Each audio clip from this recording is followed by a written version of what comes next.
ഞാൻ GCP tutorials ഒരു part 1 video ചെയ്തിരുന്നു. അപ്പോൾ അതിൽ വളരെ കുറച്ച് ഇൻഫർമേഷൻ എനിക്ക് ഉൾക്കൊള്ളിക്കാൻ കഴിഞ്ഞുള്ളൂ. അതിനുശേഷം പിന്നെ സമയക്കുറവ് മൂലം അതിൻ്റെ പാർട്ട് 2 ചെയ്യാൻ പറ്റിയിട്ടില്ല. അതുകൊണ്ടാണ് ഞാനിപ്പോൾ ഇത് രണ്ടാമത് വീണ്ടും വരുന്നത്. ഇനി കണ്ടിന്യൂസ് ആയിട്ട് ഈ GCP ട്യൂട്ടോറിയൽസ് നിങ്ങൾക്ക് എത്തിച്ചു തരാൻ ഞാൻ ശ്രമിക്കുന്നതാണ്.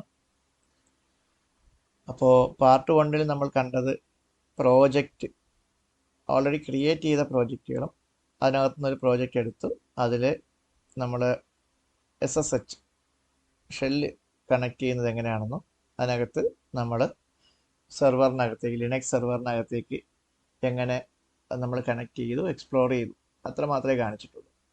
ഇത്തവണ ഞാൻ നിങ്ങളെ പരിചയപ്പെടുത്താൻ പോകുന്നത് ഇത് ഓൾറെഡി അറിയാവുന്നവർക്ക് വേണ്ടിയല്ല, ഇത് ആദ്യമായിട്ട് GCPയെ സമീപിക്കുന്നവർക്ക് വേണ്ടിയുള്ള ട്യൂട്ടോറിയൽസ് ആണ്. അറിയാവുന്നവർക്ക് ഇത് റിപ്പീറ്റ് ആയിട്ട് തോന്നും. അപ്പോൾ ബിഗിനേഴ്സിന് വേണ്ടിയുള്ള ട്യൂട്ടോറിയൽസ് ആണ്. ഓക്കെ, അപ്പോൾ ആ ഒരു അർത്ഥത്തിൽ വേണം ഇതെടുക്കാം. ഞാൻ ചില കാര്യങ്ങൾ ചിലപ്പോൾ അല്പം ഡീറ്റെയിൽഡ് ആയിട്ട് പോകും, ചില കാര്യങ്ങൾ ഫാസ്റ്റായിട്ട് പോകും. നിങ്ങൾക്ക് സംശയമുള്ള കാര്യങ്ങൾ നിങ്ങൾ കമൻ്റായി ചോദിച്ചു കഴിഞ്ഞാൽ തീർച്ചയായിട്ടും ഞാൻ മറുപടി തരുന്നതായിരിക്കും. അപ്പോൾ നമുക്ക് സ്റ്റാർട്ട് ചെയ്യാം. ഇപ്പോൾ നമ്മൾ നേരത്തെ സെലക്ട് ചെയ്തിരിക്കുന്ന അതേ പ്രോജക്റ്റ് തന്നെയാണ് ഹോൾസെയിൽ അഗ്രിക്കോ. ഇതിനകത്ത് നമ്മൾ ഈ ഹോൾസെയിൽ അഗ്രിക്കോ എന്ന പ്രോജക്റ്റിനകത്ത് ഞാനിപ്പോൾ കാണിക്കുന്നത് VM ഇൻസ്റ്റൻസസ് ആണ്. VM എന്നാൽ വിർച്വൽ മെഷീൻ എന്നാണ്. വിർച്വൽ മെഷീനും ഫിസിക്കൽ മെഷീനും തമ്മിലുള്ള വ്യത്യാസം എന്താണെന്ന് മിക്കവാറും എല്ലാവർക്കും അറിയാം. വിർച്വൽ മെഷീൻ എന്ന് പറഞ്ഞു കഴിഞ്ഞാൽ അത് ഒരു സോഫ്റ്റ്വെയർ ബേസ്ഡ് ആയിട്ടുള്ള പാർട്ടീഷനാണ്. അത് വിർച്വൽ ഇൻസ്റ്റൻസ് എന്ന പേരിൽ, അതായത് ഒരു കംപ്ലീറ്റ് യൂണിറ്റ് ആയിട്ട് നമുക്ക് കിട്ടും. അതിനകത്ത് നമുക്ക് റിക്വയർഡ് CPU അലോക്കേഷൻ ഉണ്ടാവും, മെമ്മറി ഉണ്ടാവും, പിന്നെ സ്റ്റോറേജ് ഉണ്ടാവും, എല്ലാം ഉണ്ടാവും. അപ്പോൾ അതിൻ്റെ ഡീറ്റെയിൽസ് നമുക്ക് എങ്ങനെയാണെന്ന് നോക്കാം. അപ്പോൾ ഞാനിത് ഒന്ന് ഓപ്പൺ ചെയ്യാം. ഇവിടെ ഹോൾസെയിൽ അഗ്രിക്കോ വേർഡ്പ്രസ് 1 VM എന്നാണ് അതിൻ്റെ പേര്. അത് നമ്മൾ ഇൻസ്റ്റാൾ ചെയ്യുന്ന സമയത്ത് നമ്മൾ കൊടുക്കുന്ന പേരാണ്.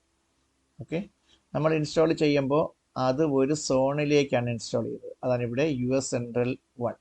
അങ്ങനെ ഒത്തിരി സോണുകളുണ്ട് ക്ലൗഡിൽ.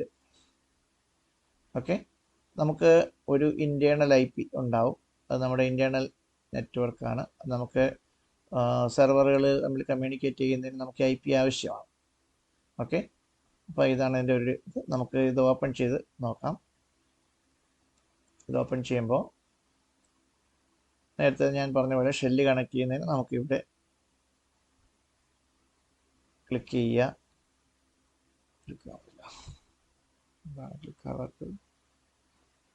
അത് അവിടെ ക്ലിക്ക് ആകുന്നില്ല. നമുക്ക് നോക്കാം എന്താണ് സംഭവിച്ചതെന്ന്.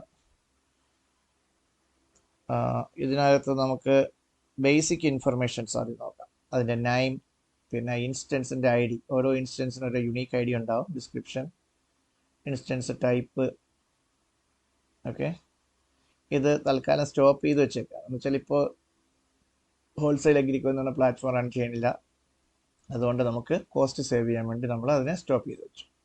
ഓക്കെ, പിന്നെ ക്രിയേഷൻ ടൈം, ഡേറ്റ്, ഇതിനകത്ത് എന്തെങ്കിലും ഇമ്പോർട്ടൻ്റ് ആയിട്ടുള്ളത് മാത്രം ഞാൻ പറഞ്ഞു പോകാം.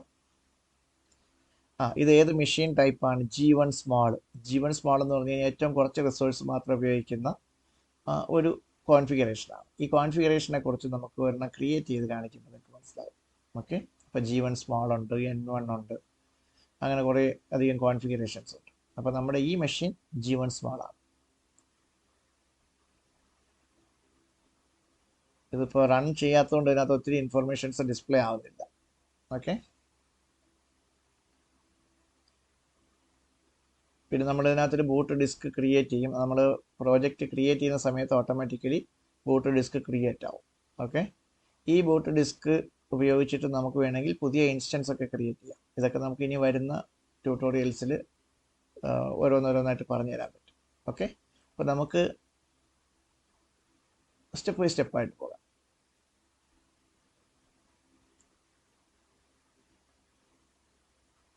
ഓക്കെ, അപ്പം നമുക്ക് ഇതിനകത്ത് നമ്മൾ സാധാരണ നമ്മൾ ഇതിലേക്ക് ലോഗിൻ ചെയ്ത് കൺസോളിലേക്ക് ലോഗിൻ ചെയ്ത് കഴിയുമ്പോൾ നമ്മൾ ഏതെങ്കിലും ഒരു പ്രോജക്റ്റ് എടുത്തു കഴിഞ്ഞ് കഴിഞ്ഞാൽ സാധാരണഗതി നമ്മൾ പ്രോജക്റ്റ് എടുത്തു കഴിയുമ്പോൾ ഏത് പ്രോജക്റ്റ് എടുത്താലും ആ പ്രോജക്റ്റിനകത്ത് ഉള്ള വിർച്വൽ മെഷീൻസ്, ഓക്കെ, വിർച്വൽ മെഷീൻസാണ് നമ്മൾ ആദ്യം നോക്കുന്നത്. ഇതിനകത്ത് വിർച്വൽ മെഷീൻസ് കാണിക്കുന്നില്ല. അപ്പോൾ നമ്മൾ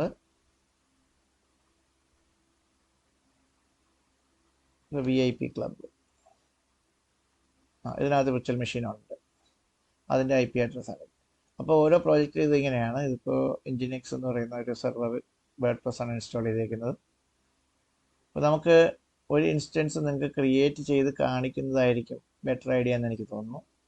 അപ്പോൾ ഞാൻ നിങ്ങൾക്ക് ഒരു പ്രോജക്റ്റിൻ്റെ അണ്ടറിൽ നമുക്കിപ്പോൾ ആവശ്യമുള്ള ഏതെങ്കിലും പ്രോജക്റ്റ് ഉണ്ടോ നോക്കട്ടെ ക്രിയേറ്റ് ചെയ്യാനായിട്ട്.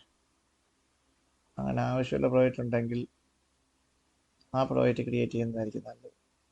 ഇപ്പോൾ ഞാൻ ടൗൺ ക്രാഫ്റ്റ് ടെക്നോളജീസ് എടുക്കുന്നു. ഈ ടെക്നോളജീസിൻ്റെ അണ്ടറിൽ ഇപ്പോൾ നമുക്ക് 2 പ്രോജക്റ്റുകളുണ്ട്. ഒന്ന് ടൗൺ ക്രാഫ്റ്റ് HMail 2022 എന്നാണ് പ്രോജക്റ്റ്. ശരിക്കും പറഞ്ഞു കഴിഞ്ഞാൽ ഇമെയിൽ സെർവറാണത്, HMail സെർവർ ഉദ്ദേശിക്കുന്നത്. അതിനകത്ത് വിൻഡോസിൻ്റെ ലേറ്റസ്റ്റ് വെർഷനുണ്ട്, 2022 വെർഷനുണ്ട്. പിന്നെ അതിനകത്ത് ഇമെയിൽ കോൺഫിഗർ ചെയ്തിട്ടുണ്ട്. തൽക്കാലം ഞാൻ അതിലേക്ക് ഡീറ്റെയിലേക്ക് പോകുന്നില്ല. നമുക്ക് ഈ പ്ലാറ്റ്ഫോമിനകത്ത് ഒരു പുതിയ പ്രോജക്റ്റ് ക്രിയേറ്റ് ചെയ്യുന്നത് എങ്ങനെ എന്ന് നോക്കാം. ഓക്കെ, അപ്പോൾ നമുക്കൊരു പുതിയ ഇൻസ്റ്റൻസ് ക്രിയേറ്റ് ചെയ്യണമെങ്കിൽ നമ്മൾ സാധാരണ ക്രിയേറ്റ് ഇൻസ്റ്റൻസ് കൊടുത്ത് ചെയ്യും. ഞാൻ സാധാരണ അങ്ങനെ ചെയ്യുന്നതിന് പകരം ഞാൻ ചെയ്യുന്നത് മാർക്കറ്റ് പ്ലേസിൽ പോയിട്ട് നമുക്ക് റെഡിമെയ്ഡ് ആയിട്ടുള്ള സോഫ്റ്റ്വെയറുകൾ ഇൻസ്റ്റാൾ ചെയ്യാൻ പറ്റും. അവിടെ നിന്ന് പഠിക്കുന്നതാണ് നിങ്ങൾക്ക് ഏറ്റവും എളുപ്പം. ഓക്കെ, അപ്പോൾ ആദ്യമായിട്ട് നമ്മളൊരു പ്രോജക്റ്റ് സെലക്ട് ചെയ്തു. ആ പ്രോജക്റ്റാണ് ടൗൺ ക്രാഫ്റ്റ് ടെക്നോളജീസ്. സാധാരണഗതിയിൽ അതിനകത്ത് പ്രോജക്റ്റിൻ്റെ ഡാഷ്ബോർഡ് കാണിക്കും. നമുക്ക് ഇൻസ്റ്റൻസിലേക്ക് വരാം. അപ്പോൾ ഇൻസ്റ്റൻസ് ലിസ്റ്റ് ചെയ്ത് കാണിക്കും. ഇതിപ്പോൾ 2 ഇൻസ്റ്റൻസ് ആണ്. അപ്പോൾ ഇനി നമ്മളൊരു പുതിയ പ്രോജക്റ്റ് ക്രിയേറ്റ് ചെയ്യുമ്പോൾ ഓട്ടോമാറ്റിക്കലി അതിൻ്റെ ഇൻസ്റ്റൻസ് എല്ലാം ക്രിയേറ്റ് ആവും. അതെങ്ങനെയാണെന്ന് നമുക്ക് നോക്കാം. അപ്പോൾ നമ്മൾ ആദ്യമേ മാർക്കറ്റ് പ്ലേസിലേക്ക് പോവുകയാണ്. ഞാൻ ക്ലിക്ക് ചെയ്തത് മാർക്കറ്റ് പ്ലേസ്.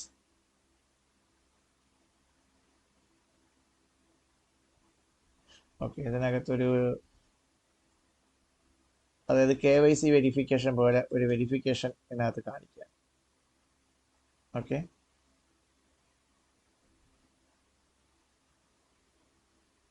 ഓക്കെ, സാധാരണഗതിയിൽ നമുക്ക് മാർക്കറ്റ് പ്ലേസ് ആപ്ലിക്കേഷൻസ് ഇവിടെ നിന്ന് എടുക്കുന്നതാണ് നല്ലത്. Okay, market place.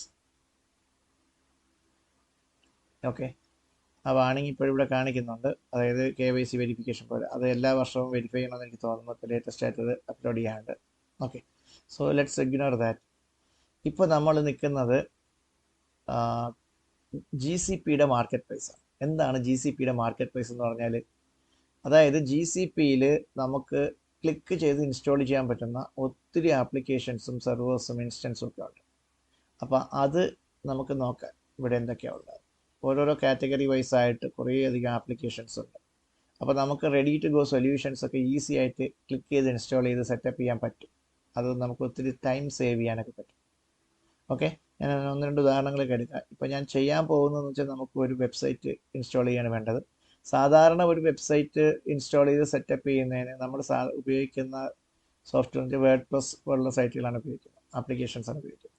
ഓക്കെ, ഒത്തിരി അധികം സോഫ്റ്റ്വെയറുകൾ ഇതിനകത്തുണ്ട്.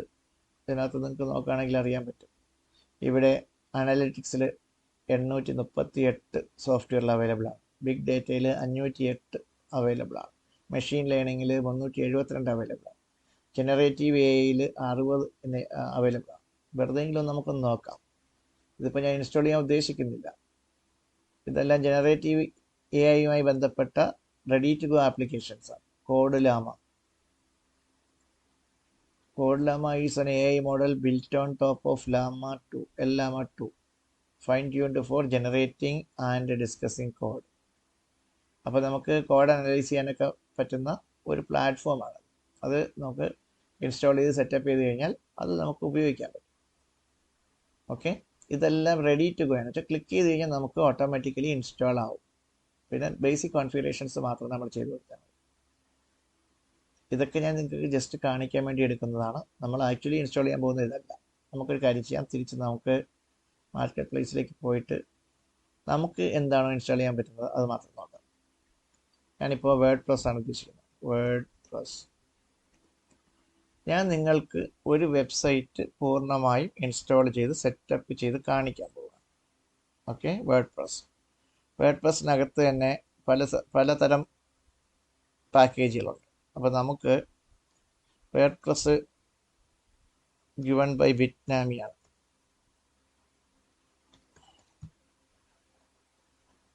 അങ്ങനെ ഓടിച്ചപ്പോൾ വരുന്നില്ല, നമുക്ക് ബിറ്റ്നാമി എന്ന് കൊടുക്കാം.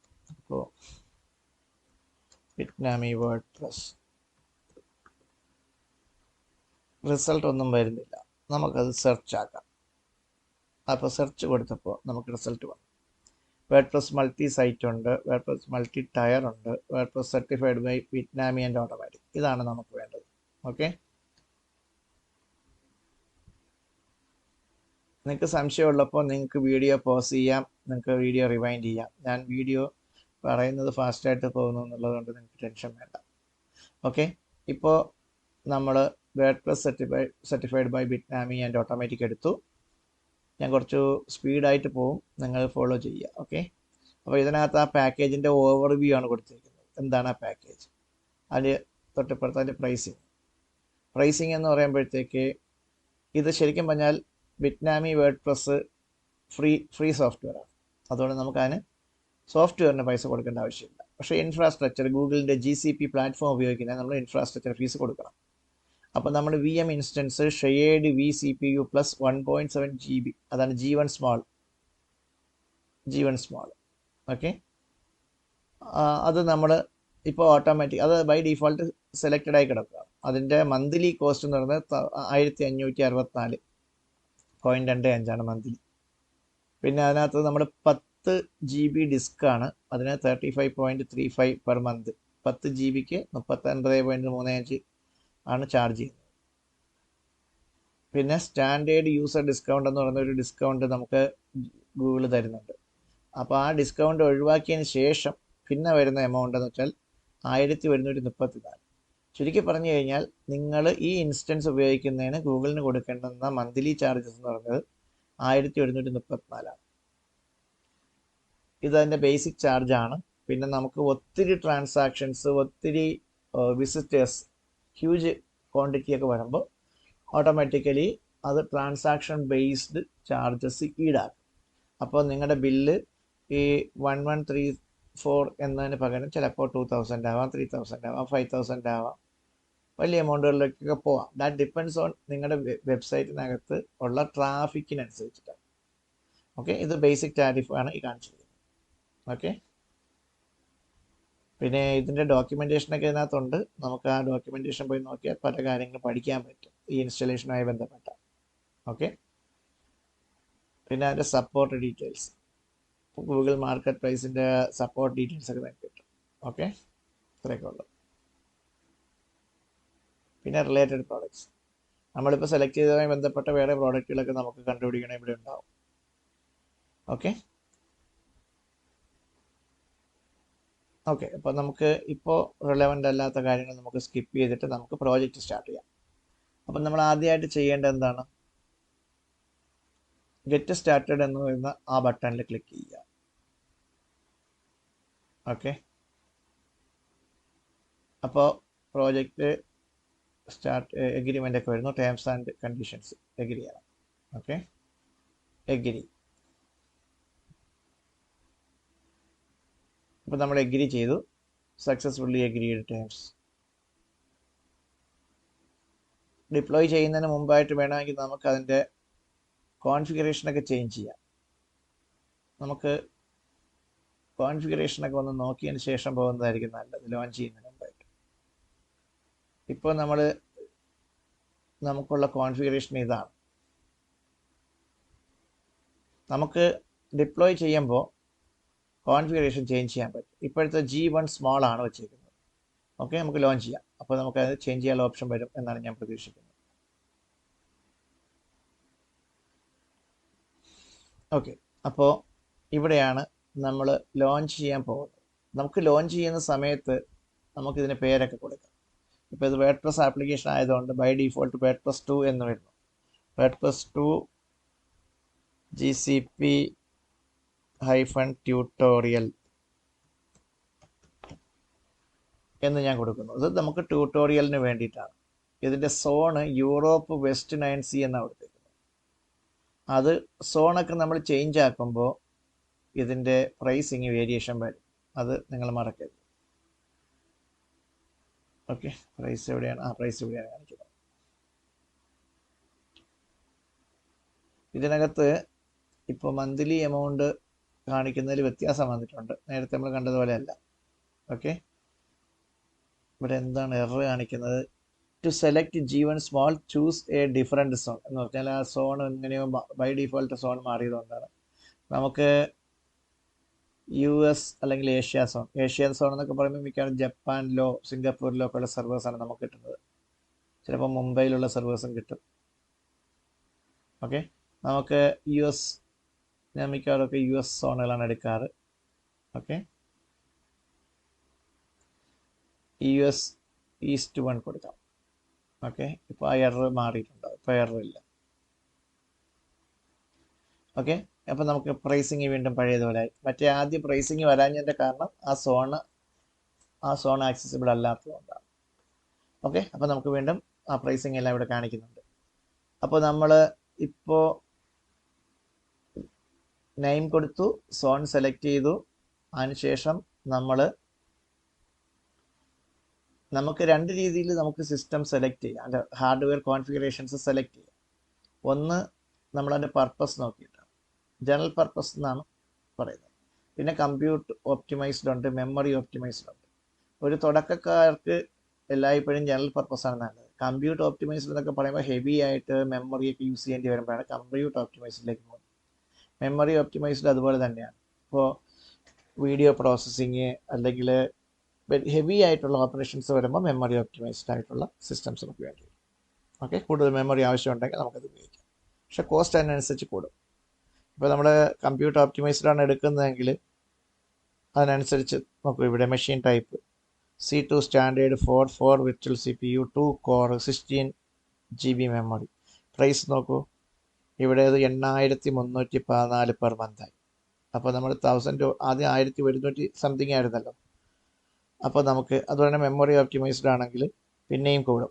M1 മെഗാ മെമ്മറി 96 CPU എന്നൊക്കെ പറയുന്നത് ഒത്തിരി വിർച്വൽ CPUs ക്ലസ്റ്റർ ചെയ്തിട്ടാണ് ഉപയോഗിക്കുന്നത്. 48 കോർ 1433 GB. ഇതൊക്കെ വളരെ വലിയ ആപ്ലിക്കേഷൻസ്, ഒത്തിരി യൂസർ ബേസ് ഉള്ള വേൾഡ് വൈഡ് ആയിട്ടുള്ള വലിയ applications, for example Facebook, Twitter പോലുള്ള ആപ്ലിക്കേഷൻസ് ഒക്കെ ഹോസ്റ്റ് ചെയ്യുന്നതിനൊക്കെ ഒത്തിരി മെമ്മറി ഓപ്റ്റിമൈസ്ഡ് ആയിട്ടുള്ള സംഗതികൾ വേണം. പക്ഷെ നമ്മുടെ ചെറിയ വെബ് ആപ്ലിക്കേഷൻസിനൊന്നും അതിൻ്റെ ആവശ്യമില്ല എന്നാണ് ഞാൻ പറഞ്ഞത്. ഓക്കെ, അപ്പോൾ നമുക്ക് ജനറൽ പർപ്പസ് ഇവിടെ G1 സ്മോൾ ആണ് കൊടുത്തേക്കുന്നത്. നമുക്ക് സ്റ്റഡിക്ക് വേണ്ടിയിട്ട് നമുക്ക് G1 സ്മോളിൻ്റെ ആവശ്യമുള്ളൂ. അവിടെ വേറെ എന്തൊക്കെ വരാൻ സാധ്യതയുണ്ട്? അവിടെ സ്റ്റാൻഡേർഡ് N1 വരാൻ സാധ്യതയുണ്ട്.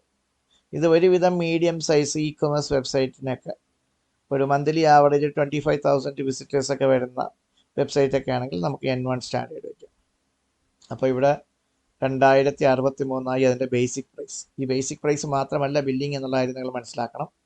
നിങ്ങളുടെ യൂസേജിൻ്റെ ഇതനുസരിച്ചിട്ടാണ്. ഇത് ബേസിക് ഇൻഫ്രയുടെ ചാർജാണ് 2063. നിങ്ങളുടെ വെബ്സൈറ്റിൽ ഒരു 5 ലക്ഷം പേര് വരികയാണെങ്കിലോ ഈ എമൗണ്ട് ചിലപ്പോൾ ഒരു പക്ഷേ ഒരു 8,000 രൂപയൊക്കെ ആവും. നിങ്ങളുടെ വെബ്സൈറ്റിൽ 10 ലക്ഷത്തിന് മേളിൽ വരികയാണെങ്കിലോ ചിലപ്പോൾ 10,000 രൂപയാവും. നിങ്ങളുടെ വെബ്സൈറ്റിലൊരു 50 ലക്ഷം പേര് വരികയാണെങ്കിലോ അതിനനുസരിച്ച് നിങ്ങളുടെ ചാർജസ് കൂടും. കാരണം ആ രീതിയിലാണ്, പേ ആസ് യു ഗോ എന്ന രീതിയിലാണ്. ഓട്ടോമാറ്റിക്കലി സ്കെയിലബിൾ ആണ് എന്ന് വെച്ച് കഴിഞ്ഞാൽ എത്രത്തോളം യൂസേഴ്സ് കയറുന്നു അതിനനുസരിച്ച് നിങ്ങളുടെ ഡേറ്റ ട്രാൻസ്ഫർ അല്ലെങ്കിൽ HTTP കമ്മ്യൂണിക്കേഷൻ കൂടും.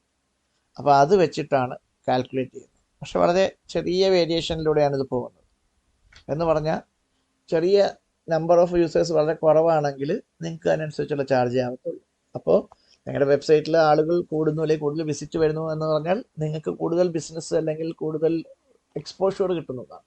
അങ്ങനെ വരുമ്പോൾ നിങ്ങൾക്ക് ചാർജ് കൂടിയാലും നിങ്ങൾക്കത് മാനേജബിളാണ്. ഇപ്പോൾ ഒരു ഇ-കൊമേഴ്സ് കമ്പനിയുടെ വെബ്സൈറ്റിലേക്ക് കൂടുതൽ ആളുകൾ വന്നാൽ കൂടുതൽ സെയിൽ നടക്കുമല്ലോ. അങ്ങനെയാണ്. ജനറൽ പർപ്പസ് വെബ്സൈറ്റുകളിൽ കൂടുതൽ ആളുകൾ വന്നാൽ കൂടുതൽ പൈസ ആവുകയാണെങ്കിൽ അതിന് ബെനിഫിറ്റ് ഇല്ല. അപ്പം നിങ്ങൾ ശ്രദ്ധിക്കുക നിങ്ങളുടെ വെബ്സൈറ്റ് ഏത് ടൈപ്പാണ്. ഒരു വെബ്സൈറ്റ് ക്രിയേറ്റ് ചെയ്ത് കഴിഞ്ഞാൽ പിന്നെ ആഗോളതലത്തിൽ ആൾക്കാർക്ക് അതിലേക്ക് വരാൻ പറ്റും. പിന്നെ ചില രാജ്യങ്ങൾ റെസ്ട്രിക്റ്റ് ചെയ്യാൻ പറ്റും, അങ്ങനെയൊക്കെ ഉണ്ട്. IP അഡ്രസ് റേഞ്ചൊക്കെ ബ്ലോക്ക് ചെയ്ത് വെക്കാൻ പറ്റും, ഫയർവാൾ റൂൾസ് സെറ്റ് ചെയ്യാൻ പറ്റും, അങ്ങനെയൊക്കെ ഉണ്ട്. ഓക്കെ, അപ്പം നമുക്ക് മെഷീൻ ടൈപ്പ് നമ്മളിപ്പോൾ സെലക്ട് ചെയ്തു. അപ്പം നമുക്ക് വീണ്ടും G1 തന്നെ പോകാം. പിന്നെ ഒരു F1 മൈക്രോൺ എന്നുള്ള സംഭവമുണ്ട്. ഇത് ഏറ്റവും ചെറുതാണ്. ഇത് സാധാരണഗതിയിൽ സിസ്റ്റത്തിൽ കാണിക്കാറില്ല. നമുക്കൊരു സിസ്റ്റത്തിൽ ഏറ്റവും ബേസിക് ആയിട്ട് ഒരാൾക്ക് ഒരു പ്രോജക്റ്റ് ക്രിയേറ്റ് ചെയ്ത് കാണിക്കണമെങ്കിൽ അല്ലെങ്കിൽ സിസ്റ്റത്തിൽ ഏറ്റവും ബേസിക്കാണ് F1 മൈക്രോ. അത് 1V CPU ആണ്. അതുപോലെ തന്നെ അതിൻ്റെ മെമ്മറി വളരെ കുറവാണ്. അതിൻ്റെ മെമ്മറി എന്ന് പറയുന്നത് 614 ആണ് മെമ്മറി ഉണ്ടല്ലോ. അപ്പോൾ ഇതാണ്. അപ്പോൾ അതിൻ്റെ ചാർജസും വളരെ കുറവാണ്. 363 363 ഉള്ളൂ. ഇതൊരു ആപ്ലിക്കേഷൻ റൺ ചെയ്യാൻ പറ്റുന്ന രീതിയിലുള്ള ഒരു സിസ്റ്റം ഒന്നും അല്ല. വളരെ ചെറിയതായി നിങ്ങൾക്ക് കുറച്ച് നോർമൽ വെബ് പേജൊക്കെ ഇട്ട് ടെസ്റ്റ് ചെയ്യാം എന്നൊക്കെ ഉള്ളൂ. അപ്പോൾ നോർമലി നമ്മൾ പോകുന്നത് എപ്പോഴും G1 ആയിരിക്കും സ്റ്റാൻഡേർഡ്. ഓക്കെ, മറക്കണ്ട. അപ്പോൾ G1-നകത്ത് ഒരു vCPU ഉണ്ട്, 1.7 GB മെമ്മറി ഉണ്ട്. ഇതാണ് അതിൻ്റെ ബേസിക് കോൺഫിഗറേഷൻ. പിന്നെ ഒരു 10 GB ഡിസ്ക് ഉണ്ട്. ഡിസ്കൊക്കെ നമുക്ക് വേണമെങ്കിൽ മാറ്റാം. Standard persistent disk. ഓക്കെ, ഇതാണ്. Storage space is much less expensive for a standard persistent disk. Okay, അപ്പോൾ കോസ്റ്റ് കുറച്ച് നമ്മൾ സ്റ്റാൻഡേർഡ് പെർസിസ്റ്റൻ്റ് ഡിസ്ക് എടുത്തു. ഓക്കെ, അത് 10 GB ആണ്. നമുക്ക് വേണമെങ്കിൽ ഇവിടെ വാല്യൂ മാറ്റിയിട്ട് 50 GB ആക്കാം, എത്ര വേണമെങ്കിലും ആക്കാം. ഓക്കെ, കോസ്റ്റ് അനുസരിച്ച് വേരി ചെയ്യും. ഇനി നമ്മൾ ചെയ്യാൻ പോകുന്നത് കുറച്ചധികം കാര്യങ്ങൾ ഇതിനകത്ത് ഡീഫോൾട്ടായിട്ടുണ്ട്. നമുക്ക് വേണമെങ്കിൽ ചിലതൊക്കെ മാറ്റം വരുത്താം. നമുക്ക് ഡീഫോൾട്ട് നെറ്റ്വർക്ക് ഇൻ്റർഫേസ് ആണ്, നമ്മളൊന്നും ചെയ്യേണ്ട ആവശ്യമില്ല, എല്ലാം ഓട്ടോ കോൺഫിഗർ ആണ്. ഇത് ഇൻറ്റേർണൽ IP ആണ്. ഇൻറ്റേർണൽ IPയുടെ റേഞ്ചാണ് /20 കൊടുത്തിരിക്കുന്നത്. ഓക്കെ, പിന്നെ ഫയർവാൾ കോൺഫിഗറേഷൻസ്. നമ്മളിപ്പോൾ ഒരു വെബ് ആപ്ലിക്കേഷനാണ് നമ്മൾ ഇൻസ്റ്റാൾ ചെയ്യുന്നത്. അപ്പോൾ വെബ് ആപ്ലിക്കേഷനിൽ നമുക്ക് വേണമെങ്കിൽ ഇപ്പോൾ ഈ വെബ്സൈറ്റ് ആർക്കും ആക്സസ് ചെയ്യാതിരിക്കാനോ അല്ലെങ്കിൽ ഇത് ഇൻറ്റേർണലി സ്പെസിഫിക് IP അഡ്രസ്സുകളിൽ മാത്രം ആക്സസ് ചെയ്യാനോ വേണ്ടിയിട്ട് നമുക്കിവിടെ കോൺഫിഗർ ചെയ്യാം. അപ്പോൾ നമ്മൾ അലവ് കൊടുത്തേക്കുന്നത് ചെക്ക് ബോക്സ് കൊടുത്തിരിക്കുകയാണ്. HTTP ട്രാഫിക് അലവ് ആണ്. HTTPS അതായത് സെക്യൂർ ആയിട്ടുള്ള ട്രാൻസാക്ഷനും നമ്മൾ അലൗഡ് ആണ്. അപ്പോൾ നമ്മൾ ഇത് രണ്ടും അൺചെക്ക് ചെയ്ത് കഴിഞ്ഞാൽ നമ്മുടെ വെബ്സൈറ്റ് ലോഞ്ച് ചെയ്ത് ആർക്കും കാണാൻ പറ്റത്തില്ല. അപ്പോൾ നമ്മൾ അലവ് കൊടുത്ത് ബൈ ഡീഫോൾട്ടായിട്ട് കൊടുത്തിട്ടുണ്ട്. ഇത്രയൊക്കെയാണ് ബേസിക്. ഇനി ഇതിൻ്റെ റൈറ്റ് സൈഡിൽ വന്നു കഴിഞ്ഞാൽ നിങ്ങൾക്ക് ഈ സോഫ്റ്റ്വെയറിൻ്റെ കമ്പോണൻസ് കാണാൻ പറ്റും, അല്ലെങ്കിൽ ഇതിനകത്ത് എന്തൊക്കെയാണ് നമ്മളിപ്പോൾ ഇൻസ്റ്റാൾ ചെയ്യുമ്പോൾ എന്തൊക്കെ കിട്ടും എന്നാണ്. അപ്പോൾ നിങ്ങൾ മനസ്സിലാക്കണം, നമ്മൾ വേർഡ്പ്രസ്സിൻ്റെ ഒരു ബിറ്റ്നാമി വെർഷൻ, ബിറ്റ്നാമി എന്ന് പറയുന്ന ഒരു ഏജൻസിയാണ്. ബിറ്റ്നാമി എന്ന് പറയുന്ന ഒരു ഏജൻസി ഒരു പാക്കേജ് ഉണ്ടാക്കിയിട്ട് GCPയിൽ കൊണ്ടുവച്ചിരിക്കുകയാണ്. ആ പാക്കേജാണ് നമ്മളെടുത്ത് ഇൻസ്റ്റാൾ ചെയ്യാൻ പോകുന്നത്. അപ്പോൾ നമ്മൾ എടുക്കുമ്പോൾ അതിനകത്ത് ഏതൊക്കെ രീതിയിലുള്ള കോൺഫിഗറേഷൻസ് ആണ് ഡിഫോൾട്ട് ഉള്ളത് അതിനനുസരിച്ച് നമുക്ക് ചെയ്യാം. ആദ്യം നമ്മൾ എടുത്തപ്പോൾ G1 സ്മോൾ എന്നുള്ള അതായിരുന്നു ബൈ ഡിഫോൾട്ട് കണ്ടത്. ഓക്കെ, നമുക്കത് വേണമെങ്കിൽ ചേഞ്ച് ചെയ്യാം. ഇത്രയൊക്കെ സെറ്റ് ചെയ്ത് കഴിഞ്ഞിട്ട് നമുക്ക് എന്താണ് കിട്ടാൻ പോകുന്നതെന്നാണ് ഈ പറയുന്നത്. അതായത് നമുക്കൊരു വിർച്വൽ മെഷീൻ കിട്ടും. ഒരു വിർച്വൽ മെഷീൻ ഒരു സാധാരണ ഫിസിക്കൽ മെഷീൻ പോലെ തന്നെയാണ്. ഒറ്റ സംഗതിയേ ഉള്ളൂ, അതിനകത്ത് ഫിസിക്കൽ ഹാർഡ്വെയർ അല്ല, അതിനകത്ത് ഒരു വിർച്വൽ ഹാർഡ്വെയർ ആണുള്ളത്. മറ്റേ വിർച്വലാണ് എന്ന് പറഞ്ഞാൽ വലിയൊരു ഫ്ലഡ് ഓഫ് ഹാർഡ്വെയർസിനകത്ത് നിന്ന് നമുക്ക് കുറച്ച് സ്പേസും കുറച്ച് മെമ്മറിയും കുറച്ച് CPU ഒക്കെ അലോക്കേറ്റ് ചെയ്ത് കിട്ടുന്ന ഒരു യൂണിറ്റാണ് ഈ vCPUs എന്ന് പറയുന്നത്, അല്ലെങ്കിൽ വിർച്വൽ യൂണിറ്റ്സ് എന്ന് പറയുന്നത്. ഓക്കെ, അപ്പോൾ നമുക്കിതിനകത്ത് കിട്ടുന്ന ആ വിർച്വൽ മെഷീനകത്ത് ഒരു മെഷീൻ ഫിസിക്കൽ ഉള്ളതുപോലെ തന്നെ നിങ്ങൾ അസ്യൂം ചെയ്യുക. ഓക്കെ, അതിനകത്ത് നമുക്കൊരു Debian ഓപ്പറേറ്റിംഗ് സിസ്റ്റം, ലിനക്സിൻ്റെ Debian ഓപ്പറേറ്റിംഗ് സിസ്റ്റം നമുക്ക് കിട്ടും.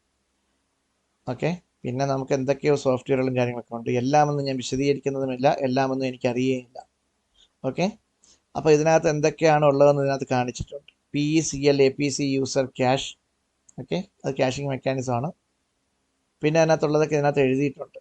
Apache portable run time, Apache utilities, പിന്നെ അപ്പാച്ചെ സെർവർ, PHP, MySQL, പിന്നെ PECL driver, PHP driver, image മാജിക്കിൻ്റെ, അങ്ങനെ കുറേ അധികം. അതുപോലെ തന്നെ ലിനക്സിലെ കുറേ കമ്പോണൻസ് വെബ് ആപ്ലിക്കേഷൻസിന് ആവശ്യമുള്ളതൊക്കെ ഇതിനകത്തുണ്ടാവും. ഓക്കെ, പ്രധാനമായിട്ട് ഉള്ളതാണ് ഈ പറഞ്ഞതൊക്കെ.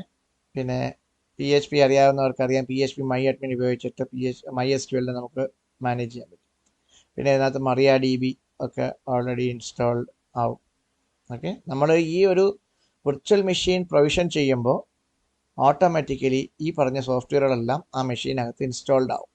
പിന്നെ വേർഡ്പ്രസിൻ്റെ ലേറ്റസ്റ്റ് വെർഷൻ 6.5.2 അതിനകത്തുണ്ടാവും. ലേറ്റസ്റ്റ് ആണോ എന്നറിയില്ല, 6.5.2 അതിനകത്തുണ്ടാവും. ഇനിയിപ്പോൾ ഇത് ലേറ്റസ്റ്റ് അല്ലെങ്കിൽ നമ്മളിതെല്ലാം സെറ്റപ്പ് ചെയ്ത് കഴിഞ്ഞതിന് ശേഷം വേർഡ്പ്രസിൽ ചെല്ലുമ്പോൾ നമുക്ക് അപ്ഡേറ്റ് ചെയ്യാൻ ഓപ്ഷൻ കിട്ടും, നമുക്ക് അവിടെ നിന്ന് അപ്ഡേറ്റ് ചെയ്യാം. ഓക്കെ, പിന്നെ വേർഡ്പ്രസിനകത്തുള്ള കുറേ കമ്പോണൻസ് ഒക്കെയാണ് ഈ കാണിച്ചിരിക്കുന്നത്. പിന്നെ വേർഡ്പ്രസിൻ്റെ കമാൻഡ് ലൈനൊക്കെ ഓട്ടോമാറ്റിക്കലി ഇൻസ്റ്റാൾ ആവുന്നതിനകത്ത്, അപ്പോൾ നമുക്ക് കമാൻഡ് ലൈൻ ഉപയോഗിച്ചിട്ട് വേർഡ്പ്രസ് ആക്സസ് ചെയ്യാൻ പറ്റും. ഓക്കെ, ഇത്രയൊക്കെയാണ്. അപ്പോൾ PHP, MySQL, പിന്നെ MariaDB, പിന്നെ നമുക്ക് വേർഡ്പ്രസ്, അതുമായി ബന്ധപ്പെട്ട കുറച്ച് കാര്യങ്ങൾ, ഇതെല്ലാമാണ് ഇപ്പോൾ ഇതിനകത്ത് ഇൻസ്റ്റാൾ ആവാൻ പോകുന്നത്. അപ്പാച്ചെ സെർവറാണ് ഇതിൻ്റെ മെയിൻ. ഓക്കെ, DBN എന്ന് പറയുന്ന ലിനക്സ് ഓപ്പറേറ്റിംഗ് സിസ്റ്റമാണ് നമുക്ക് ഈ വിർച്വൽ മെഷീനിൽ കിട്ടുന്നത്. ചുരുക്കി പറഞ്ഞു കഴിഞ്ഞാൽ ഒരു കംപ്ലീറ്റ് മെഷീൻ, വിർച്വൽ മെഷീൻ നമ്മളിപ്പോൾ സെറ്റപ്പ് ചെയ്യുകയാണ്. അതിൻ്റെ ഒരു യൂണിറ്റാണ് നമുക്ക് കിട്ടാൻ പോകുന്നത്. അതിൻ്റെ കോൺഫിഗറേഷനാണ് നമ്മളിവിടെ കണ്ടത്. 10 GB സ്പേസ്, പിന്നെ ഒരു vCPU, 1.7 GB മെമ്മറി, ഇതെല്ലാം കൂടെ ചേരുന്ന ഒരു യൂണിറ്റ് നമുക്ക് ഇപ്പോൾ അലോക്കേറ്റഡ് ആയിട്ട് കിട്ടും. അപ്പോൾ നമ്മൾ ക്ലിക്ക് ചെയ്ത് കഴിഞ്ഞാൽ നമുക്ക് ഡിപ്ലോയ് ചെയ്യാം. ഇപ്പോൾ ഞാനിത് ക്ലിക്ക് ചെയ്ത് ഇൻസ്റ്റാൾ ചെയ്യുകയാണെന്നുണ്ടെങ്കിൽ ഇതിപ്പോൾ ഇൻസ്റ്റാളിങ് എന്നൊക്കെ കാണിക്കും.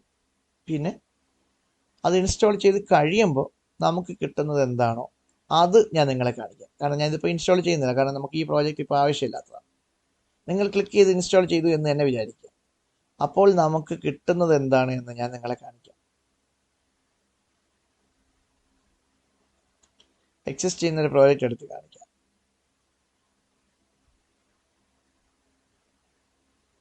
ഇത് നിങ്ങളെ ഞാൻ കഴിഞ്ഞ ദിവസം എൻ്റെ ഫസ്റ്റ് വീഡിയോയിൽ, നമ്മളിപ്പോൾ ഡിപ്ലോയ്മെൻറ്റിലാണ് നിൽക്കുന്നത്. നമ്മൾ ഡിപ്ലോയ്മെൻറ്റിൽ നിന്ന് പോയിട്ട് കമ്പ്യൂട്ട് എഞ്ചിനിൽ പോകണം.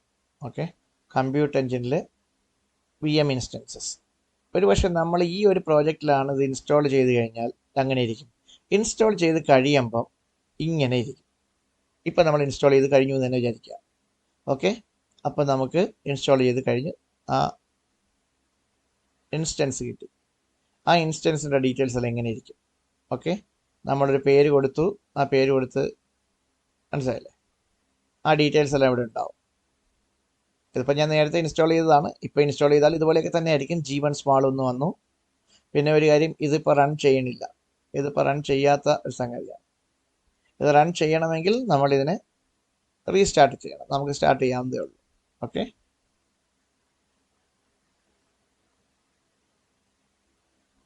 ഇനി നമുക്ക് ഇതിൻ്റെ ഡീറ്റെയിൽസ് ഒക്കെ നോക്കുകയാണെങ്കിൽ ബേസിക് ഇൻഫർമേഷനൊക്കെ ഇവിടെയുണ്ട്. ബൂട്ട് ഡിസ്ക് നമ്മൾ നേരത്തെ ക്രിയേറ്റ് ചെയ്തതാണ്. ബൂട്ട് ഡിസ്ക് ഇവിടെയുണ്ട്. അതിൻ്റെ ഇമേജ് ഇവിടെയുണ്ട്. ഇനി ഈ ഇമേജ് എന്ന് വേണമെങ്കിൽ നമുക്ക് വേറെ സെർവർ ക്രിയേറ്റ് ചെയ്യാം, വേറെ ഇൻസ്റ്റൻസ് ക്രിയേറ്റ് ചെയ്യാം. അതൊക്കെ ഞാൻ പിന്നീട് പറഞ്ഞുതരാം. ഓക്കെ, ഇപ്പം നമ്മൾ സെലക്ട് ചെയ്ത കാര്യങ്ങളിൽ മിക്കവാറുള്ള എല്ലാം ഇതുപോലെ തന്നെ ഇതിനകത്തുണ്ട്. SSH കീ കാര്യങ്ങളൊക്കെ ഉണ്ട്. ഈ SSH കീ ഒക്കെ വെറുതെ സെക്യൂരിറ്റീവ് ആണ്, ഷെയർ ചെയ്യാൻ പാടില്ല. ഓക്കെ, അപ്പോൾ നമ്മൾ ക്ലിക്ക് ചെയ്ത് ഇൻസ്റ്റാൾ ചെയ്ത് കഴിഞ്ഞു എന്ന് ഞങ്ങൾ വിചാരിക്കും. അപ്പോൾ നമ്മളിപ്പോൾ സൈറ്റ് സെറ്റപ്പ് ആക്കി. അപ്പോൾ ചോദിക്കും നമുക്ക് ഈ സൈറ്റ് എങ്ങനെയാണ് ലോഞ്ച് ചെയ്യാൻ പറ്റുന്നത്. ഓക്കെ, സൈറ്റ് ലോഞ്ച് ചെയ്യുന്നതിന് വളരെ ഈസിയാണ്. ഇപ്പോൾ ഇത് റൺ ചെയ്യാത്തത് കൊണ്ട് ഇതിനകത്ത് IP അഡ്രസ് ഇല്ല, മനസ്സിലായില്ലേ. ഇത് ഈ ഇൻസ്റ്റൻസ് സ്റ്റോപ്ഡ് ആയതുകൊണ്ടാണ് ഇതിൻ്റെ ഷെല്ല് SSH വർക്ക് ആകാത്തത്. അപ്പോൾ നമ്മൾ ഇതിനെ എന്ത് ചെയ്യണം, ഈ ഇൻസ്റ്റൻസ് ഇത് കണ്ടില്ലേ, ഇവിടെ നിങ്ങൾക്ക് നോക്കുമ്പോൾ അറിയാം ഇത് സ്റ്റോപ്പ് ആയിരിക്കുന്നൊരു സിമ്പിളാണ്. നമുക്കിതിനെ സ്റ്റാർട്ട് ചെയ്യണമെങ്കിൽ നമ്മൾ ഇതിലേക്ക് ക്ലിക്ക് ചെയ്തിട്ട് സ്റ്റാർട്ട് എന്ന് കൊടുക്കുക. ഞാൻ നിങ്ങളെ കാണിക്കാൻ വേണ്ടിയിട്ട് കുറച്ച് സമയത്തേക്ക് ഇതിനെ ഒന്ന് സ്റ്റാർട്ട് ചെയ്യാം. Start wholesale Agrico WordPress VM1. Okay, start. ഇവിടെ നോക്കുമ്പോൾ നിങ്ങൾക്ക് കാണാം അത് റൺ ചെയ്തുകൊണ്ടിരിക്കുകയാണ്. റൺ ചെയ്ത് കഴിയുമ്പോൾ അവിടെ അത് സിസ്റ്റം സ്റ്റാർട്ടായി എന്ന് പറയും, വിർച്വൽ മെഷീൻ സ്റ്റാർട്ടായി എന്ന് പറയും. Yes, instance സ്റ്റാർട്ടായി. ഓക്കെ, ഇപ്പം നമുക്കൊരു IP അഡ്രസ്സ് കിട്ടും, എക്സ്റ്റേണൽ IP അഡ്രസ്സ്. ശരിക്കും പറഞ്ഞാൽ ഈ IP അഡ്രസ്സ് ഉപയോഗിച്ച് നമുക്ക് ഇമ്മീഡിയറ്റ് ആയിട്ട് ഈ വെബ്സൈറ്റ് ലോഞ്ച് ചെയ്യാൻ പറ്റും.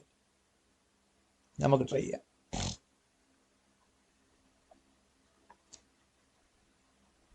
ആ വെബ്സൈറ്റിൽ എന്തുണ്ടോ അത് ഈ IP അഡ്രസ്സ് വഴി നമുക്ക് കാണാൻ പറ്റും.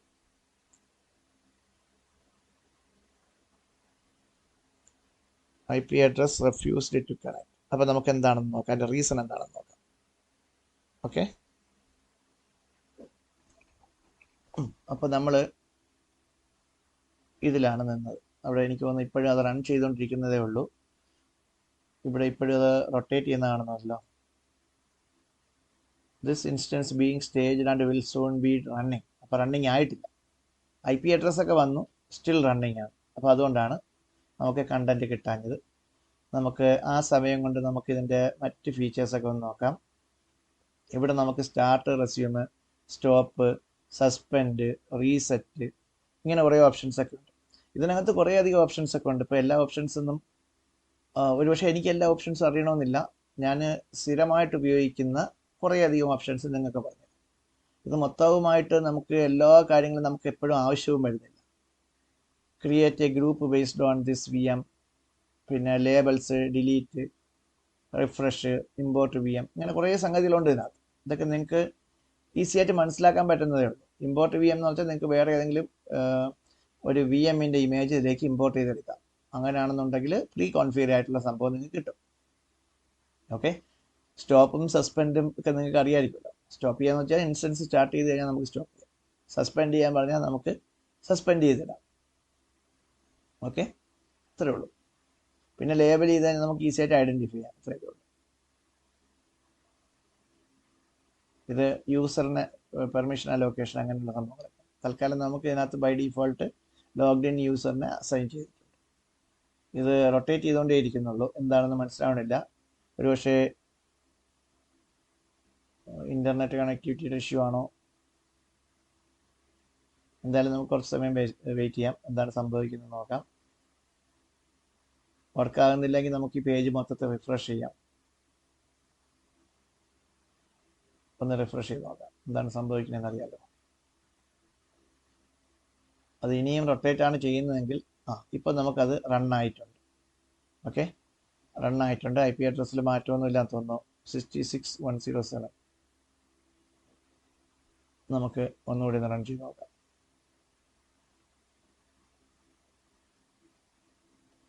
സാധാരണഗതിയിൽ പ്രോബ്ലം ഒന്നുമില്ലാതെ റൺ ചെയ്യും എന്നാണ് ഞാൻ വിചാരിക്കുന്നത്. യെസ്, അപ്പോൾ നമ്മുടെ ഹോൾസെയിൽ അഗ്രിക്കോ വെബ്സൈറ്റ് താൽക്കാലികമായിട്ടൊന്ന് ഡൗൺ ചെയ്ത് വെച്ചേക്കുമായിരുന്നു. അതുകൊണ്ടാണ് ഇപ്പം നമ്മളിത് IP അഡ്രസ്സ് എടുക്കുന്നത്. ഇപ്പം നോട്ട് സെക്യൂർ എന്ന് കാണിക്കുന്നതിൻ്റെ കാരണം ഇതിനകത്ത് നമ്മൾ ഇപ്പോൾ HTTPS എന്ന് പറഞ്ഞായിരിക്കും വരിക. അതായത് നമ്മൾ SSL സർട്ടിഫിക്കറ്റ് പ്രോപ്പറായിട്ട് കോൺഫിഗർ ചെയ്തില്ലെങ്കിൽ നോട്ട് സെക്യൂർ എന്ന് പറഞ്ഞാൽ.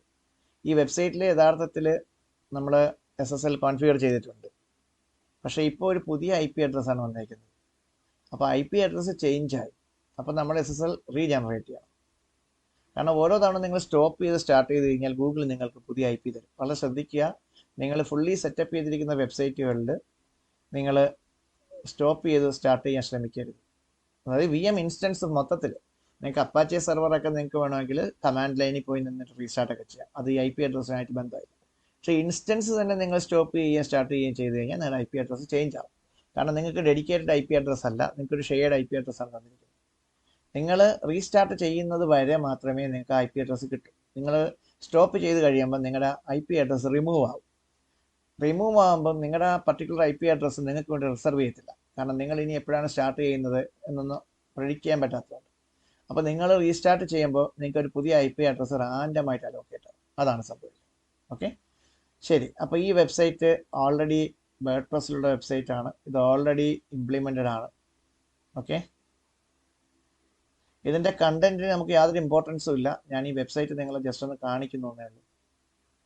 ഓക്കെ, ഇതിനകത്ത് ഹോൾസെയിലിൽ വിൽക്കുന്ന കുറച്ച് പ്രോഡക്റ്റുകളാണ് ഇട്ടിരിക്കുന്നത്. അപ്പോൾ എന്തുകൊണ്ടാണ് ഈ വെബ്സൈറ്റ് ഇപ്പോൾ താൽക്കാലികമായി നിർത്തി വെച്ചേക്കുന്നത് പറഞ്ഞു കഴിഞ്ഞാൽ ഈ പ്രോജക്റ്റ് നമ്മൾ കുറേ പുതിയ ഐഡിയകൾ ആലോചിച്ചിട്ട് ആ ഐഡിയയിൽ വെച്ചിട്ട് ഈ സൈറ്റിനെ ഇമ്പ്രൂവ് ചെയ്യുക എന്നുള്ളൊരു പർപ്പസിലാണ്. ഓക്കെ, ഈ വെബ്സൈറ്റെല്ലാം ഫുള്ളി കണ്ടന്റ് എല്ലാം നമ്മൾ ചെയ്തു വെച്ചിരിക്കുക. പക്ഷെ നമ്മൾ ഇത് ഒഫീഷ്യലി ലോഞ്ച് ചെയ്തിട്ടില്ല.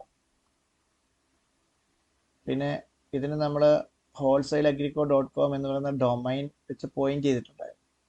ഇപ്പോൾ IP അഡ്രസ്സ് മാറിയത് കൊണ്ട് നമ്മൾ ആ ഡൊമൈൻ അടിച്ചാലും നമുക്കത് കിട്ടത്തില്ല, wholesaleagrico.com കിട്ടത്തില്ല.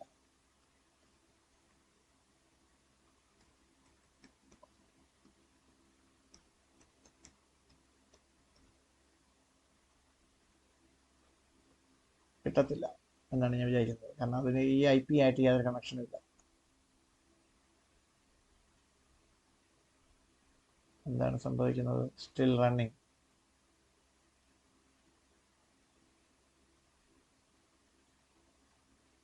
ഇവിടെ റണ്ണിങ് എന്നാണ് കാണിക്കുന്നത്. Stop loading this page.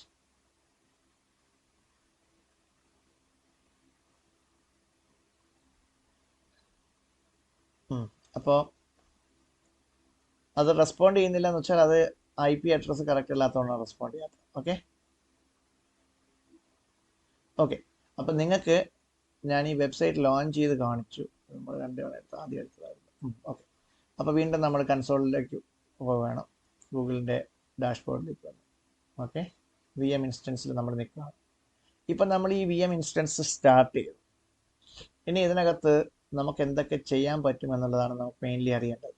അപ്പോൾ നമ്മളൊരു വേർഡ്പ്രസ് ഇൻസ്റ്റൻസ് ഇൻസ്റ്റാൾ ചെയ്യുന്നത് ഞാൻ കാണിച്ചു, പക്ഷെ ഞാനിപ്പോൾ രണ്ടാമത് ആക്ച്വലി ഇൻസ്റ്റാൾ ചെയ്തില്ല. ഇൻസ്റ്റാൾ ചെയ്യുന്നതിൻ്റെ അതുവരെ വന്നിട്ട് ക്ലിക്ക് ടു ഡിപ്ലോയിൽ വന്നിട്ട് ഞാൻ പറഞ്ഞു ഓൾറെഡി ഞാൻ ഇൻസ്റ്റാൾ ചെയ്തിട്ടുണ്ട്, അടുത്ത ഒരു ക്ലിക്ക് ചെയ്താലും ഇൻസ്റ്റാൾ ചെയ്ത് കഴിയുമ്പോൾ ഇതുപോലെ തന്നെ ഇരിക്കുള്ളൂ. അതുകൊണ്ട് ഓൾറെഡി പ്രീ ഇൻസ്റ്റാൾ ചെയ്ത ഒരു സാധനമാണ് ഇപ്പോൾ നിങ്ങളെ ഞാൻ കാണിക്കുന്നത്. ശരി, നേരത്തെ നമുക്ക് ഈ SSH ക്ലിക്ക് ചെയ്തപ്പോൾ ഇത് ഒന്ന് ലോഡ് ചെയ്യുന്നില്ലായിരുന്നു, കാരണം ഇൻസ്റ്റൻസ് റൺ ആവാത്തപ്പോൾ നമുക്ക് ഷെല്ലിൽ കണക്ട് ചെയ്യേണ്ട ആവശ്യമില്ല, കണക്ട് ചെയ്യാൻ പറ്റില്ല, കാരണം ഇൻസ്റ്റൻസ് തന്നെ ഇല്ലല്ലോ. അപ്പോൾ ഇൻസ്റ്റൻസ് റണ്ണായപ്പോൾ നമുക്ക് ഇവിടെ നമുക്ക് ഷെല്ല് കണക്ട് ചെയ്യാൻ പറ്റും. ഇത് ഞാൻ കഴിഞ്ഞ തവണ നിങ്ങൾക്ക് വളരെ സ്പീഡായിട്ടൊന്ന് കാണിച്ചു തന്നു. ഇത് SSH കീ ഹാൻഡ് ഷേക്കിംഗ് നടന്നുകൊണ്ടിരിക്കുകയാണ്. ഹാൻഡ് ഷേക്കിംഗ് സക്സസ്ഫുൾ ആകുമ്പോൾ ഗൂഗിളിൻ്റെ ഓതൻറ്റിക്കേഷൻ വഴിയാണ് നമ്മൾ ഇതിനകത്ത് കണക്റ്റ് ആകുന്നത്. ഇപ്പോൾ കീ എക്സ്ചേഞ്ച് ചെയ്ത് കഴിഞ്ഞാൽ പിന്നെ ഗൂഗിളിൻ്റെ ഒരു ഓതൻറ്റിക്കേഷൻ വരും. അത് കഴിഞ്ഞു. ഞാൻ ഗൂഗിളിൽ ഓൾറെഡി ലോഗ്ഡ് ഇൻ ആയതുകൊണ്ട് ഓട്ടോമാറ്റിക്കലി ഗൂഗിളിൻ്റെ ലോഗിൻ അക്സെപ്റ്റ് ചെയ്യും. ഓക്കെ, ഇപ്പം നമ്മൾ ഹോൾസെയിൽ അഗ്രിക്കോ എന്ന് പറഞ്ഞ മെഷീനകത്തെത്തി. കഴിഞ്ഞ ദിവസം ഞാൻ കാണിച്ചതൊക്കെ തന്നെയാണ്, ഇവിടെ പ്രത്യേകിച്ചൊന്നുമില്ല. ഇവിടെ നമുക്ക് ഈ ലിനക്സ് സെർവർ, അതായത് ഇവിടെ നമുക്ക് കാണാം ഈ ലിനക്സ് സെർവറിൻ്റെ ഡീറ്റെയിൽസ് ഇവിടെ ഉണ്ട്. AMD 64 മെഷീനാണ് നമുക്ക് കിട്ടിയിട്ടുള്ളത്. അത് DBN ഏത് വെർഷനാണെന്ന് അതിനകത്ത് പറഞ്ഞിട്ടുണ്ട്. പിന്നെ ഓപ്പൺ സോഴ്സ് സോഫ്റ്റ്വെയറുകളും കാര്യങ്ങളും ഒക്കെ വിത്തൗട്ട് വാറൻറ്റിയാണ് തരുന്നത്. അതുകൊണ്ട് അതിന് GNU ലൈസൻസ് അതിനകത്ത് അബ്സല്യൂട്ട്ലി നോ വാറൻറ്റി എന്നൊക്കെ പറഞ്ഞു തരും. അതുകൊണ്ട് നിങ്ങൾ ഞെട്ടൊന്നും വേണ്ട, കാരണം ഓപ്പൺ സോഴ്സ് പ്രോഡക്റ്റുകളിലെല്ലാം നോ വാറൻറ്റി എന്ന് പറഞ്ഞാൽ തരുന്നത്. ഒരു കോർപ്പറേറ്റ് പ്രോഡക്റ്റ് നമ്മൾ വാങ്ങുകയാണെങ്കിൽ കമ്പനി വാറൻറ്റി തരും. ഓക്കെ, അപ്പോൾ അതൊക്കെ വലിയ പ്രശ്നമുള്ള കേസല്ല. ഓക്കെ, അപ്പോൾ ഇനി നമുക്ക് എന്ത് ചെയ്യാം, നമ്മുടെ സോഫ്റ്റ്വെയർ കോൺഫിഗർ ചെയ്യുന്നത് എങ്ങനെയെന്നുള്ളതാണ് നമ്മുടെ അടുത്ത ക്വസ്റ്റ്യൻ. സോഫ്റ്റ്വെയർ കോൺഫിഗർ ചെയ്യാൻ നമുക്ക് 2 ഓപ്ഷൻസ് ഉണ്ട്. നമുക്കിപ്പോൾ നമ്മൾ IP അഡ്രസ്സിലാണല്ലോ നിന്നത്. നമുക്ക് ഷെല്ലിൽ വരുന്നതിന് മുമ്പായിട്ട് നമ്മുടെ ഈ വെബ്സൈറ്റ് നമ്മൾ ലോഞ്ച് ചെയ്തായിരുന്നല്ലോ. ഇതിനകത്ത് നമ്മൾ ഡൊമൈൻ പോയിന്റ് ചെയ്യുകയാണെങ്കിൽ ആദ്യം നമുക്ക് ഡൊമൈൻ പോയിന്റ് ചെയ്തിട്ടുണ്ടോ നോക്കാം, അല്ലെങ്കിൽ നമുക്ക് ഇതിനകത്ത് ഡൊമൈൻ പോയിന്റ് ചെയ്യാൻ പറ്റുമോ എന്ന് നോക്കാം. അതിനായിട്ട് നമ്മൾ നമ്മുടെ ഡൊമൈൻ്റെ അഡ്മിനിസ്ട്രേഷനിൽ പോകണം. അതിന് dyna.com എന്ന് പറയുന്ന ഒരു സർവീസ് പ്രൊവൈഡറുമായിട്ടാണ് നമ്മൾ വർഷങ്ങളായിട്ട് ബിസിനസ് ചെയ്യുന്നത്. അപ്പോൾ നമ്മൾ അതിനകത്ത് ലോഗിൻ ചെയ്യണം. ഇപ്പോൾ നമ്മൾ ഇതിനകത്ത് യൂസർ നെയിമൊക്കെ സേവ് ചെയ്തിട്ടുള്ളത് കൊണ്ട് പെട്ടെന്ന് ലോഗിൻ ആവും. ഓക്കെ, ഇതിൽ നിന്ന് നമ്മുടെ ഡൊമൈൻ ലിസ്റ്റിൽ പോയിട്ട് ഹോൾസെയിൽ അഗ്രിക്കോ എന്ന് പറയുന്ന ഡൊമൈൻ നമ്മുടെ ഇതിലുണ്ടോ എന്ന് നോക്കണം. അപ്പോൾ നമ്മുടെ കുറേ ഡൊമൈൻ ലിസ്റ്റുകൾ ഇതിനകത്തുണ്ട്. അതിനകത്ത് theplantex.com അങ്ങനെ കുറേ ഉണ്ട്, ഞാനിപ്പോൾ അതൊന്നും പറയാൻ നിൽക്കുന്നില്ല. നമുക്ക് ഹോൾസെയിൽ അഗ്രിക്കോ.com ഡൊമൈൻ ഉണ്ട്. ഡൊമൈൻ്റെ എക്സ്പയറി എന്ന് പറയുന്നത് 7/12 വരെ ഉണ്ട്. ഓക്കെ, 7/12 എന്ന് പറയുമ്പോൾ 2024 ഡിസംബർ 7 വരെ ഉണ്ട്. അപ്പോൾ നമുക്ക് ഇതിനകത്ത്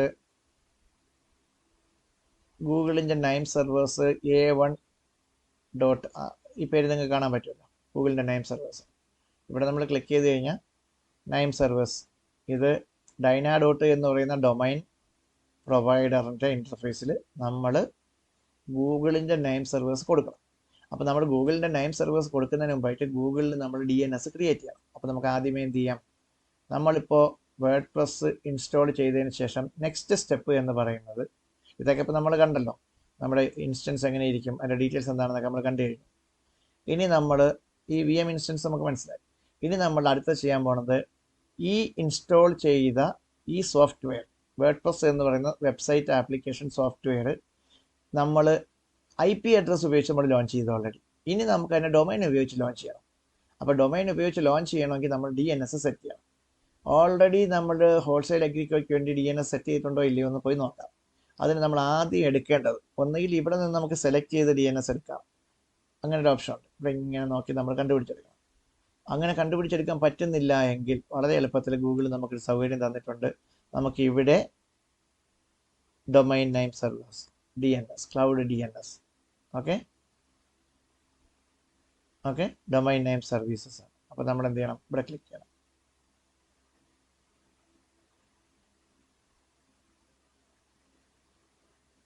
അപ്പോൾ ഹോൾസെയിൽ അഗ്രിക്കോയ്ക്ക് അകത്ത് പിന്നെ ഇതിന് സോൺ ഒന്നും കൊടുത്തിട്ടില്ല.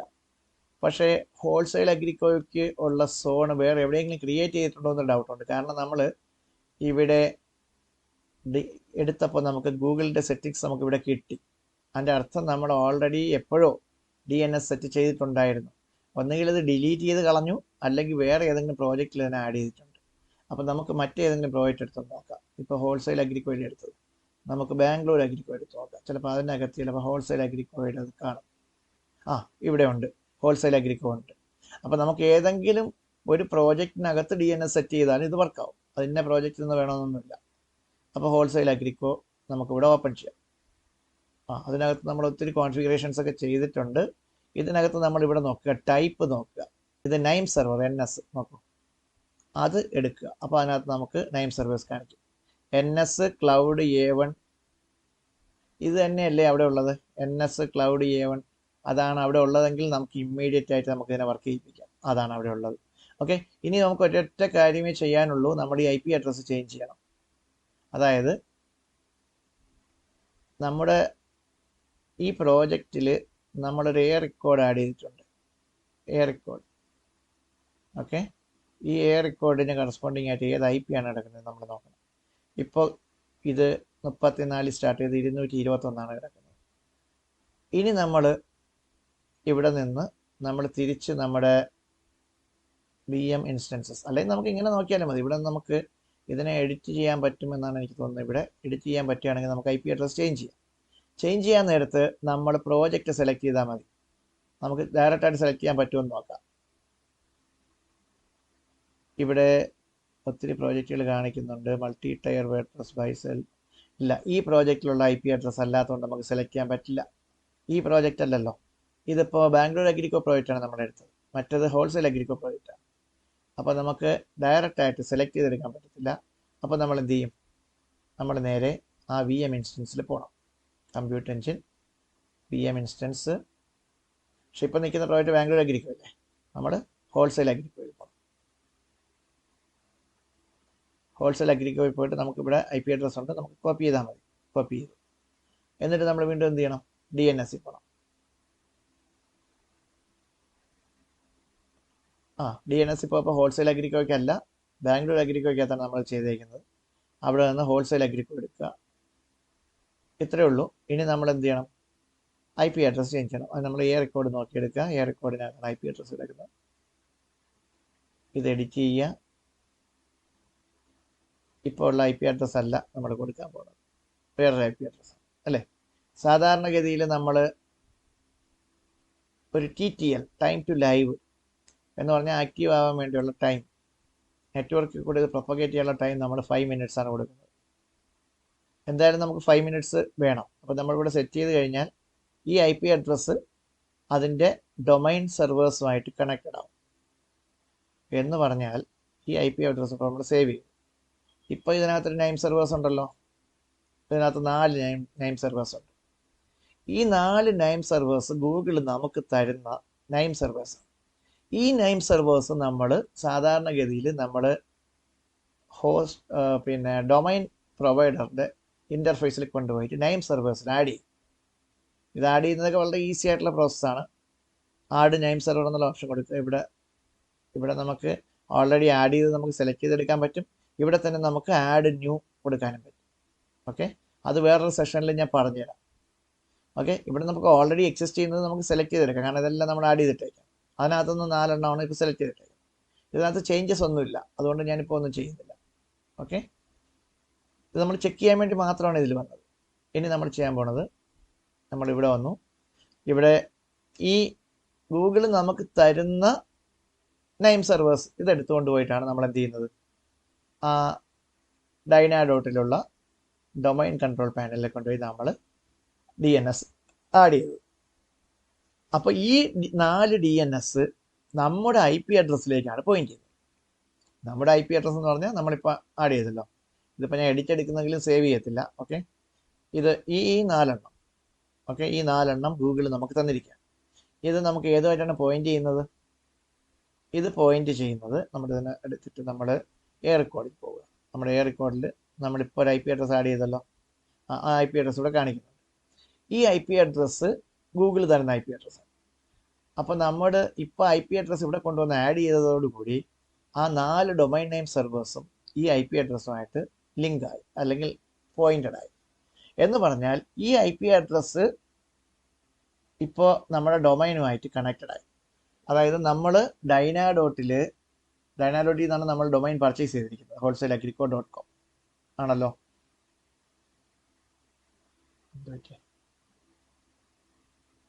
SSL ഫയൽ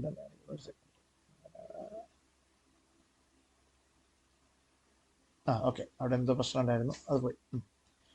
അപ്പോൾ ഡൈനാഡോട്ടിനകത്ത് ഇതാ ഇവിടെയാണ് കാണിക്കുന്നത്. നമുക്ക് നിങ്ങൾ നോക്കാൻ പാടില്ല.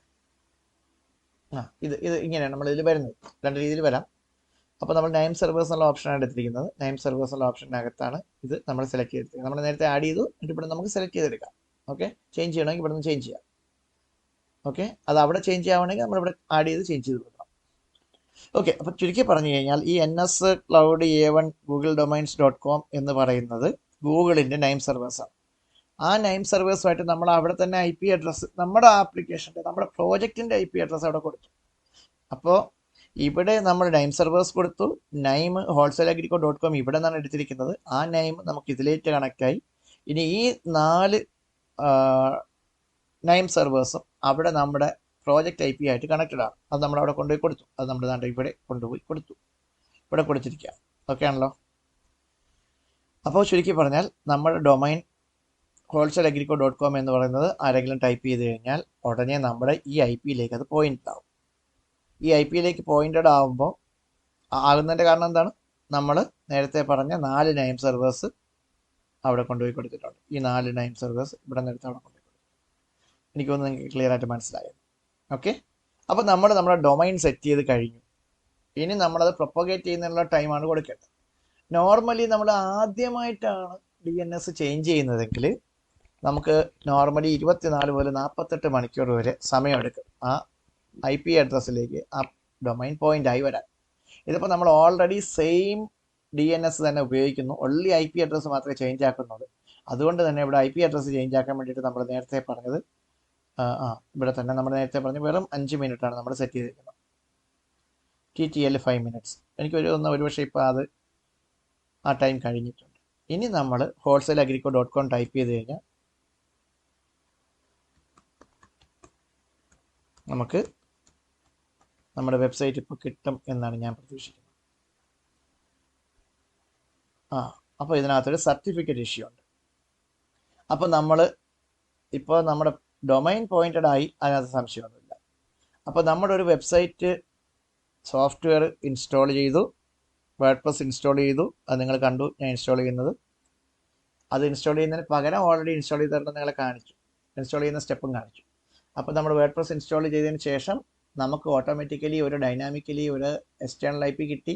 അത് കൊണ്ടുപോയി നമ്മൾ ഡൊമൈൻ നെയിം സെറ്റ് ചെയ്തു. അത് കൊണ്ടുപോയി നമ്മൾ നമ്മുടെ ഡൊമൈൻ്റെ കൺട്രോൾ പാനലിൽ അത് ഓൾറെഡി അവിടെ ഉണ്ടായിരുന്നുകൊണ്ട് നമ്മൾ കൊടുത്തില്ല, എല്ലായിടത്തും നമ്മൾ കൊണ്ടുപോയി സെറ്റ് ചെയ്യണമായിരുന്നു. അപ്പോൾ ഓൾറെഡി അവിടെ ഉണ്ടായിരുന്നുകൊണ്ട് നമ്മളവിടെ അവിടെ വെച്ചു അതിനെ വെരിഫൈ ചെയ്തു. എന്നിട്ട് നമ്മൾ IP അഡ്രസ്സ് കറക്റ്റായിട്ട് പോയിന്റ് ചെയ്ത് വെച്ചു. ഇപ്പോൾ 5 മിനിറ്റ് കഴിഞ്ഞപ്പോൾ ആ IP അഡ്രസ്സ് റിസോൾവ് ആയി, നമ്മുടെ വെബ്സൈറ്റിൽ ലോഡായി. പക്ഷേ വെബ്സൈറ്റ് ഫുള്ളായിട്ട് ലോഡ് ചെയ്തിട്ടില്ല, സർട്ടിഫിക്കറ്റ് ഇഷ്യൂ വരുന്നു. അപ്പോൾ നമ്മളിപ്പോൾ ഇൻസ്റ്റാൾ ചെയ്ത വേർഡ്പ്രസ് ബേസ്ഡ് ആയിട്ടുള്ള വെബ് ആപ്ലിക്കേഷൻ ലോഡ് ചെയ്യുന്നതിന് നമ്മൾ ആ വെബ്സൈറ്റ് ആപ്ലിക്കേഷന് SSL സർട്ടിഫിക്കറ്റ് പ്രൊവൈഡ് ചെയ്യണം. അതിന് നമ്മൾ ചെയ്യേണ്ടുന്ന ചില സ്റ്റെപ്പുകളുണ്ട്. അതിനായിട്ട് നമ്മൾ ആദ്യം ചെയ്യേണ്ടത് നമ്മുടെ വെബ്സൈറ്റിൻ്റെ എനിക്ക് തോന്നുന്നു നമ്മൾ ഓൾറെഡി അതിൻ്റെ ഷെൽ എടുത്തിട്ടുണ്ട്. സാധാരണഗതിയിൽ നമ്മൾക്ക് BN സെറ്റ് റൂൾ എന്ന് പറഞ്ഞ ടൂളുണ്ട്. അത് നമ്മൾ ഓൾറെഡി ഇതിനകത്ത് കമാൻഡ് കിട്ടുമെന്ന് ഞാൻ നോക്കട്ടെ, ഇല്ലെങ്കിൽ നമ്മളത് ടൈപ്പ് ചെയ്യണം.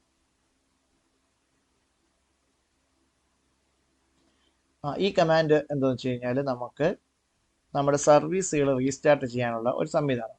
ഞാൻ വെറുതെ ഒന്ന് റീസ്റ്റാർട്ട് ചെയ്ത് നോക്കട്ടെ. സർട്ടിഫിക്കറ്റിന് വാലിഡിറ്റി ഓൾറെഡി ഉണ്ട് എങ്കിൽ, ഇതിപ്പോൾ അപ്പാച്ചയാണ് റീസ്റ്റാർട്ട് ചെയ്യുന്നത്, അപ്പാച്ച അല്ലാതെ നമുക്ക് എല്ലാം ഒരുമിച്ച് റീസ്റ്റാർട്ട് ചെയ്യാം.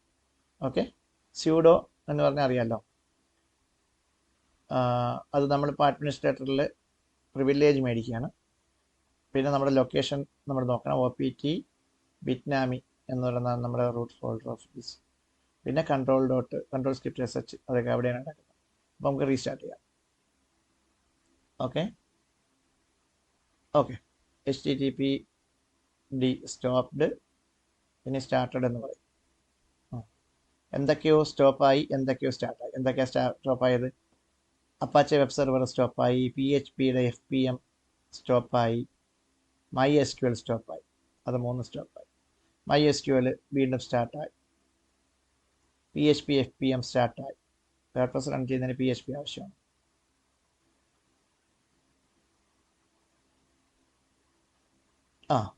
വെബ് സെർവർ HTTPD എന്ന് പറഞ്ഞാൽ അപ്പാച്ചെ സെർവർ, അത് സ്റ്റാർട്ടായി. അപ്പോൾ എല്ലാം സ്റ്റാർട്ടായി.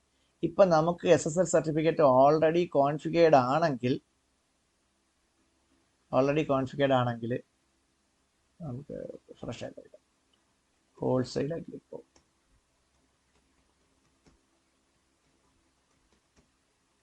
.com അല്ലേ? ഓൾറെഡി SSL ഉണ്ടെങ്കിൽ നമുക്കിപ്പോൾ വർക്കാവും. SSL ഇല്ല. അപ്പോൾ SSL ഇല്ല എങ്കിൽ നമ്മൾ ചെയ്യേണ്ടത് എന്താണ്? SSL ഇൻസ്റ്റാൾ ചെയ്യണം. അപ്പോൾ നമുക്ക് SSL ഇൻസ്റ്റാൾ ചെയ്യുന്നത് നമ്മുടെ പാർട്ട് 3യിലേക്ക് പോവാം. ഓക്കെ, അപ്പോൾ അതുവരെ ഈ വീഡിയോ കണ്ട നിങ്ങൾക്ക് ഇത്രയും കാര്യങ്ങൾ നന്നായിട്ട് മനസ്സിലായി എങ്കിൽ തീർച്ചയായിട്ടും നിങ്ങൾ കമൻറ്റ് ചെയ്യുക. നിങ്ങൾക്ക് ഒത്തിരി ഡൗട്ടുകൾ വരും, തീർച്ചയായിട്ടും കമൻറ്റുകൾ ചെയ്യുക. ഞാൻ നിങ്ങളെ ഏത് ക്വസ്റ്റ്യനും ആൻസർ ചെയ്യാൻ ഞാൻ റെഡിയാണ്, സമയം കണ്ടെത്തും തീർച്ചയായിട്ടും. അപ്പോൾ എല്ലാവർക്കും ഉപയോഗപ്പെട്ടു എന്ന് തോന്നുന്നു. ഇഷ്ടപ്പെട്ട് കഴിഞ്ഞാൽ ലൈക്ക് ചെയ്യുക, ഷെയർ ചെയ്യുക, ചാനൽ സബ്സ്ക്രൈബ് ചെയ്യുക, മറ്റു കൂട്ടുകാർക്കും കൂടി ഷെയർ ചെയ്ത് കൊടുക്കുക. Thank you.